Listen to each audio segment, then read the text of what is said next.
मराठा समाजासाठी फडणवीस सरकारकडून आता खुशखबर देण्यात आलेली आहे। अण्णासाहेब पाटील आर्थिक मागास विकास महामंडळाला 150 कोटींचा निधी जाहीर करण्यात आलाय। या अर्थसंकल्पात महामंडळासाठी 750 कोटींची तरतूद करण्यात आलेली आहे।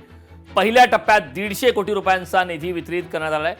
नियोजन विभागाकडून शासन निर्णय आता जारी करण्यात आलाय। त्यामुळे मराठा समाजासाठी आता फडणवीस सरकारकडून ही आनंदाची बातमी समोर येते। पहिल्या टप्प्यात 150 कोटी रुपयांचा निधी हा वितरित करण्यात आलेला आहे। नियोजन विभागाकडून शासन निर्णय जारी करण्यात आला आहे। या संदर्भात ताजे अपडेट देण्यासाठी आपले प्रतिनिधी चेतन ननावरे आपल्यासोबत फोन लाईनद्वारे जोडलेत। चेतन, आपण पाहतोय मराठा समाजासाठी फडणवीस सरकारकडून खुशखबर आणि आनंदाची बातमी। अण्णासाहेब पाटील आर्थिक मागास विकास महामंडळाचा निधी जो आहे तो पहिल्या टप्प्यामध्ये 150 कोटी आता जाहीर करण्यात आलाय। काय या संदर्भात सविस्तर माहिती?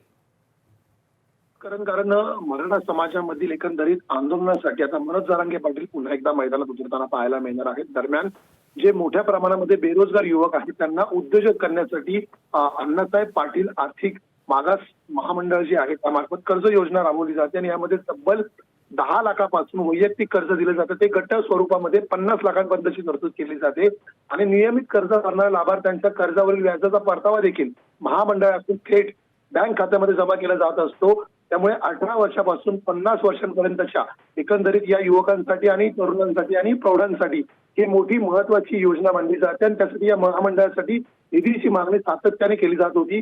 आता तब्बल 150 कोटींचा निधी या महामंडळासाठी वितरित करण्याचा शासन निर्णय जारी झालेला आहे। त्यामुळे मराठा समाजातील उद्रेक आहे, जो रोष आहे तो कमी करण्याचा प्रयत्न फडणवीस सरकारकडून पाहायला मिळतो। करण नक्कीच चेतन, आपल्याशी असाच जोडलेला राहा। वळूयात पुढील महत्त्वाच्या बातमीकडे। लोकशाही मराठी ऐका, पहा, जागरूक रहा।